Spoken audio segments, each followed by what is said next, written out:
All right, friends, we're back again with another episode of The Golden Gauge of Beer.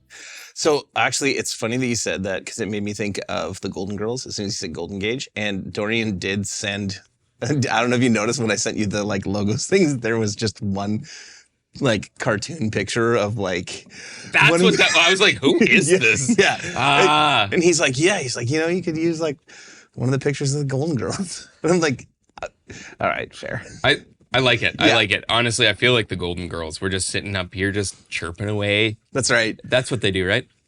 Speaking of chirping away, so this week, it's my turn for my choice. And we're going to talk about EB Rooster guitars.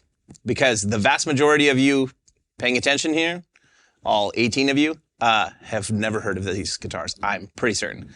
You can let me know immediately in the comments if you do know these guitars. Because they're made by a really good friend of mine from Nashville, Spring Hill, Franklin, that area of Tennessee, named Dan Blom. Just salt of the earth dude, which most of the people that either you or I get guitars from these days, that's one of the kind of prerequisites of, or I shouldn't say prerequisites. That's the thing that gets me interested at first, is I'm like, oh, you're a good person. Yeah, gotta be good at people. Yeah, and you also have this cool thing. So let's check out your cool thing. So I met Dan years ago through a buddy of mine in Nashville named Ryan. And he had me try a couple of Dan's guitars and was really impressed. Dan is a like really great setup repair guy and luthier in Tennessee. He mainly works on like old Martins and stuff like that. And he started building electric guitars. And there's a story behind these guitars in this company. And it's going to take a minute, so bear with me as we go through it. So Dan had a son named Eric. So Eric Blom, that's why they're called EB Rooster. The EB is for Eric. And Eric struggled with addiction and unfortunately, struggled to the point where he eventually passed away from it. And, one of the things, when Eric was getting clean, him and his dad were working in the shop and they started building these guitars together. And it's very, very touching story. And anyway, Dan decided to continue things on after Eric passed away. And they have a program that they call Guitars That Care. And what they do is, one guitar every month, they sell a guitar. And the proceeds from it go to addictions foundations. And any guitar that he builds, they do 10% of them goes to, people suffering from addiction. And first of all, like I said, prerequisite for me is you got to be a good person. And there's just nothing cooler than hearing about people that have been through some sort of tragedy and trying to do something to better the world through that, as painful as it is. Secondly, the guitars are awesome. So it was really easy for me. Actually, the first one I got, I had this Tele, and actually you played it in Nashville. Blue one. No, it's orange. The orange one. Yes, the other blue. Yes. When we did... I remember that guitar, yeah. We did the Dumble... It wasn't the Dumble video that we did with Two Notes, but another time we were at... Blackbird, and for some reason you were in Nashville and we had the Dumble there and we had you play the G3 pedal into a Dumble. Right. You guys were doing a video for something else. Yes. Yeah. Well, I'm pretty sure we were just doing some like cool, like different, showing like different styles of music that you could play with the G3 and like that it wasn't just for metal, like it could cover off a lot of things. And I think we had you come in because you were in Nashville. And we were at Blackbird shooting these, and I just asked the rental department, I'm like, could we get the overdrive special while we do this? And they're like, sure. So I was like, yes. So anyway, but I had this orange one from him. Loved it. It was Gretsch orange, pine body, super light.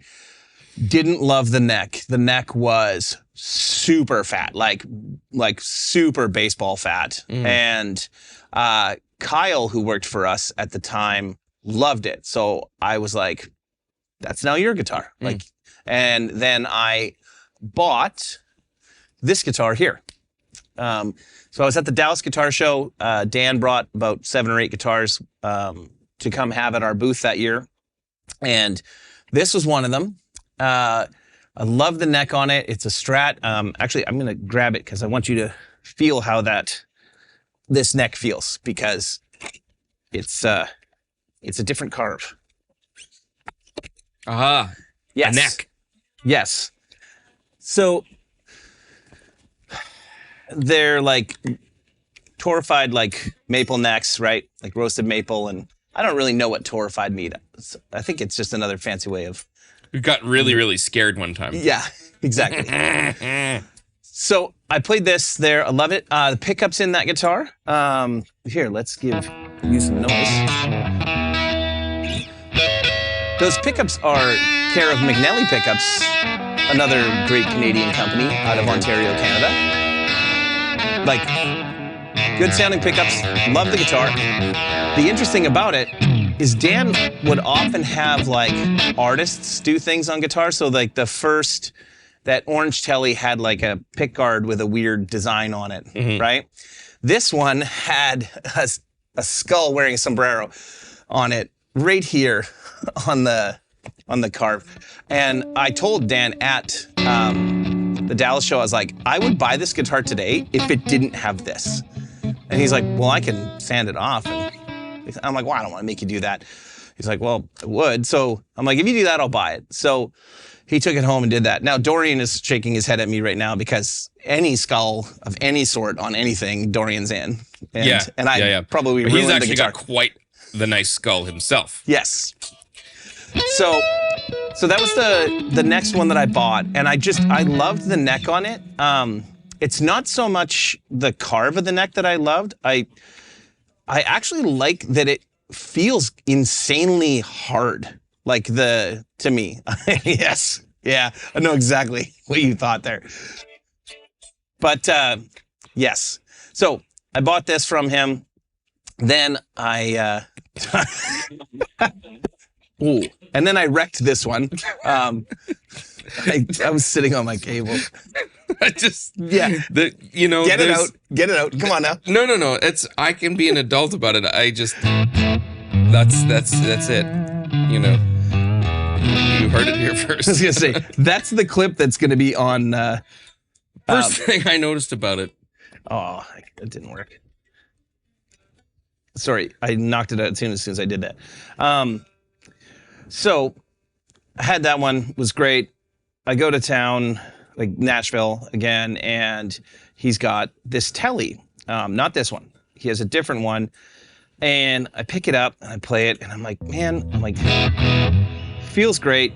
And he had this bridge, which I had never tried these. So these are Schroeder bridges. And when I played in a band, I did a lot of the like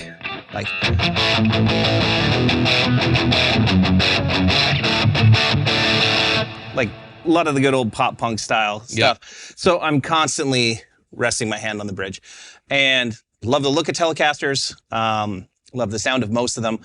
And hate how the bridges feel. Yeah, right. When you're palm muting, and this bridge is so comfortable to rest your hand on. So I said like, hey, I'm gonna get you build me another guitar. I want it white body with either black or like tortoise pickguard, whatever. The hardest neck you can find. Yes. And then I'm a big fan of Fishman Fluence. This is the Greg Koch gristle tone. Speaking of hard necks. Yes.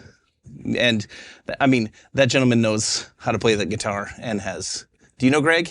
Not personally, but yeah. I'm a fan. Yeah. Yeah. His pickups, I like the Fishman Fluence stuff, but especially this pickup set. And it's like a whole thing. Actually, we put these in your Kilton Suede. Right. And Paul is over the moon about that. Unless you guys have changed it since then, but. No, I think it's still those same pickups in there. So it has this button on it, which I always call the awesome button. Like it's a revoice, like.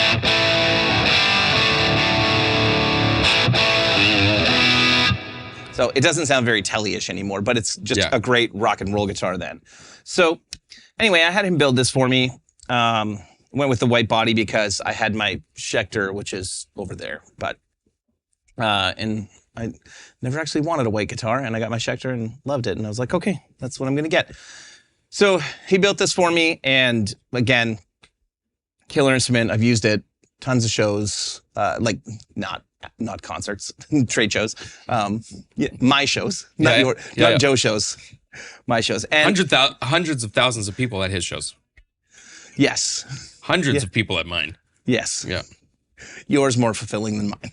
So, but anyway, it's always gotten lots of compliments, and again, Dan's a great dude. So, built me this. I loved it. And like year or more goes by, and I decided, like a moron, that I would like to try a bender and try messing around with a bender. So I got him to build me this. He had this really nice piece of quilt maple top. Quilt maple's my favorite of like between flame and quilt. I will always choose quilt if I can. So I had him build this Telecaster. To be honest, this one does not like our winter at all. The neck, I actually had to send it back, which also true testament to Dan. I sent it back after the first winter because it just dried out so badly. Not hard enough. No, twisted. You don't want twisted wood. You want it straight and hard. You're trying so hard right now, aren't you?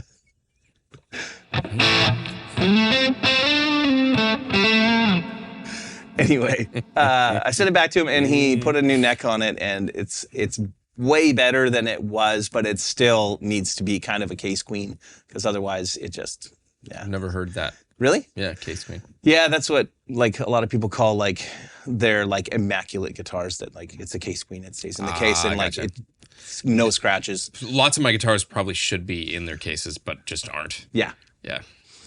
Yeah. The ones that move a lot, I get a little bit more determined that like, okay, these have to be put away. Like if we use them on Gear and Beer or for video or anything, like as soon as it's done, these have to be put away. There's some that it just miraculously, like my Schecter that I use for almost everything, it just doesn't move. Like the neck, it doesn't matter how dry it is. I don't remember the last time it's had like fret filing done on it. Like it's just. Well, I think once you file the fret ends down, you kind of don't have to do it again because they don't. Well, you know, sometimes there's a couple of them that have been done. This one's been done more than once. So wow. Yeah, but anyway, really great organic guitars. steel frets. That's why. Yes. Yeah. Really great builds. Really great guy. And yeah, so I tried this one with the bender, and I learned very quickly that I don't know how to use a B bender. Yeah, that is a crazy thing. Yeah, and I have zero time to sit and actually learn. So I have it. And there it is. And there it is. So I like I just think it looks really nice. So it's like, I can't hang it on the wall because the neck will twist or like, oh, that one doesn't twist, but the neck will get messed up. But I just feel like he did a great job. Like I didn't ask for the bird's eye maple pickguard. He just made it. And I was like, yeah, it's great. And I don't love red guitars. That's one of the only red guitars I have. There you go. I have two, and that's one of them. Of all the red guitars you have, that is one of them. It is. Yeah. What's your thoughts on that? It feels great. Yeah, it feels wonderful. Here, now you have. Are you familiar with McNally pickups? Like I know who they are. Yeah.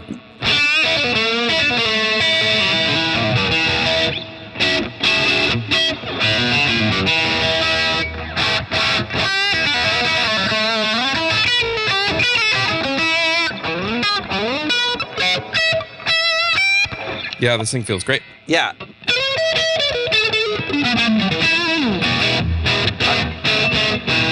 I've played a lot of stuff from him, and there's never been anything that I've been like, ugh, no. Like even the really fat neck, like that early orange Telecaster, it still felt good. I was just like, it's too big. It's too big for me. But the neck was like virtually no lacquer on it, which, I mean, these are oiled, right? So that's why it's part of why they're moving a little more, and also why they're nice and fast. I hate any neck where if I feel like my hand is sticking at all, I get annoyed because I already have to fight to play properly.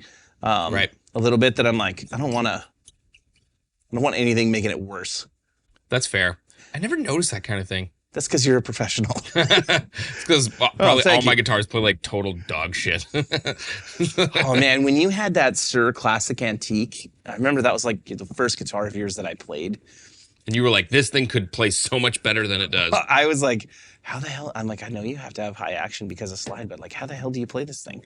Like, yeah, like 17s or whatever you had 19s. first. 19s. Yeah, there you go. Yeah. And just like the action is out to here, yet you still can actually essentially shred on it.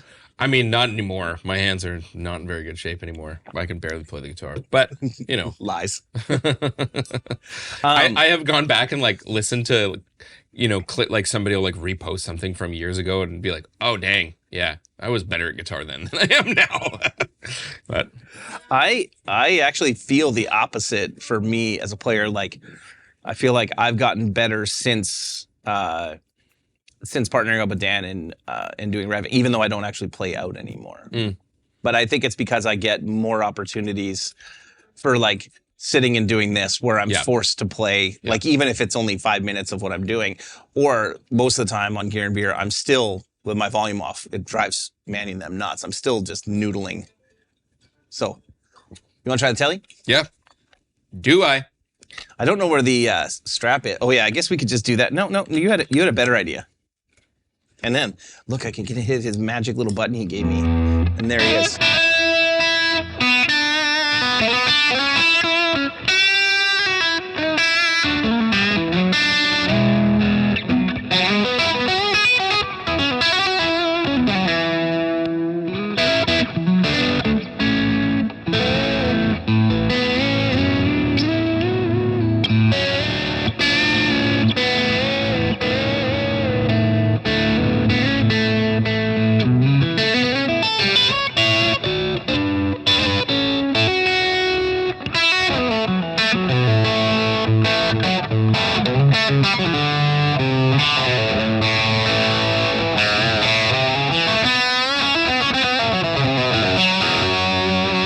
What does this thing do? They say it revoices it. I feel like it's a bit of a boost. I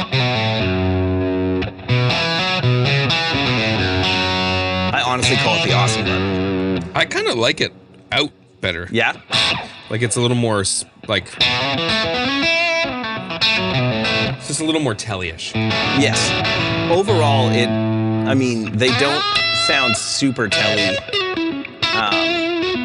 The pickups? Yeah. But I think that's why I really like it, is that it's kind of an in-between. Yeah, like that button and the fact that they're, noiseless can get you more into Les Paul territory. So if you're playing rock and roll stuff, you can cover a lot more bases, which I like.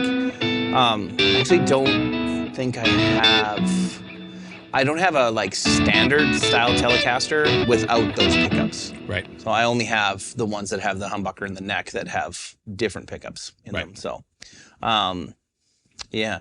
I have played some other, I used to have a black American Standard that had a set of Freylins in it. Okay. And they were I think they were Brad Paisley. Yeah, I think it was whatever Brad Paisley was using. Right. And they sounded great. They were a little weird, like they were super low output, so I did feel like I was constantly fighting the guitar. So again, like I like that button because it can allow me to hide a little bit too, like that little bit of extra boost. It kind of gives you a little bit more gain as well, so it can kind of cover off if you don't hit something completely true. Yeah, right. Yeah. Everybody loves a little secret weapon. Yeah. Yeah, these guitars do feel great. Yeah. And again, if you guys haven't checked them out, like go check out EB Rooster's website. And if you're in the Nashville area, I've sent a bunch of friends of mine there for Dan to be their like setup guy, because he does a lot of setup work in that, and he's great at it. Cool. He's fixed, a couple other guitars of mine.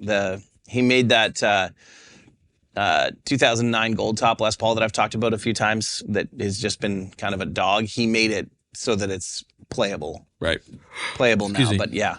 It's great dude. Again, great cause behind the guitars. And he doesn't build a lot of them, so but he does do custom builds and stuff like that. So I commissioned both of those, or I don't know what we should call it, ordered them, he's like, what do you want? I'm like, I don't know. I'm like, what do you have? And, Yeah. I want this style of neck because, this is what I like. And you know what's interesting is I had told him like this has like a little bit of a V shape, right? Like the early 50s Strats. And I had said like, like I love how the neck feels. I'm like, I don't love this carve, but just everything else about it I think is great. And he's like, well, I'll fix it. I'll change it to whatever you want. And I'm like, I don't want you to do that because I'm a little bit, I wouldn't say I'm superstitious, but I get nervous about like, what if you change it and the thing that I liked about it is now gone? Yeah. Like, That's how you talk yourself into buying more guitars is what it is. Yeah, Yeah. of course. But instead of changing this guitar, why don't you build me a whole different one with this subtle change made to it? That's right. There you go. Yeah. And that's why we're here, folks. Yes, to let you know how to spend your money stupidly on instruments you don't need. Here's a list of all the things I could have if I didn't have so much shit. Yes. It is kind of interesting that like I have, I have more than enough guitars to cover pretty much every bass I would ever need if I was actually trying to play, professionally or record. And I still am always like, oh, let me try that thing. Because who's that? Yeah. Yeah. That looks cool. And then I find myself being like, I need one of those. And I'm like, I don't need any of that, but I need it. Yeah. Unfortunately, my obsession has now shifted over into studio gear, which is so much more expensive. Yes. Yeah. So. Yeah. I purposely will never get into that because I am never going to record guitars. There you go. Yeah. There are so many good people around me that can do that. Why do I need to do it? So you heard it here first. I say that a lot on this show. Yeah. I don't know. It's my tagline. I'll get a t-shirt that says that on it. We can make that happen. That's true. We can. Yeah. EB Rooster Guitars. Yes. Nashville area. Fantastic guy. Great story. Great instruments. You bet. Check them out. And yeah. And if you get anything, or if you know of some other brand we've never heard of that also builds something really cool, drop it in the comments for us because I love hearing about, new stuff or about just great people that are building. I'd love to check out anything from any of them as long as it's not shitty, pissed off B amp. I'm good. So, all right. Thanks, everybody. See you on the next one.